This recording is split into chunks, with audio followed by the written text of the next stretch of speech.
Fontana Park, located a mile south of Hazleton, off Highway 150, is Buchanan County's most popular camping destination. The campground has its own shower house with flush toilets, and a dump station. There is a lot to do while camping at the park. Fishing is popular both above the dam and in the creek that winds along the campground below the dam. The Nature Center is open on weekend afternoons, and campers can walk to the live animal display, which is open throughout the day. Also within walking distance from the campground are nature trails, shelter houses, and a playground. During most weekends, campground hosts are stationed in the campground. The campground at Fontana Park fills quickly, especially once school is out in late May.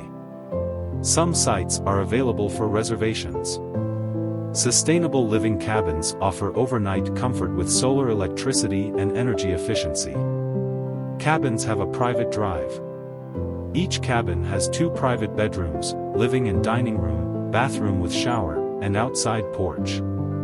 To reserve a cabin or campsite, visit mycountyparks.com and search for Fontana Park, Hazleton, Iowa.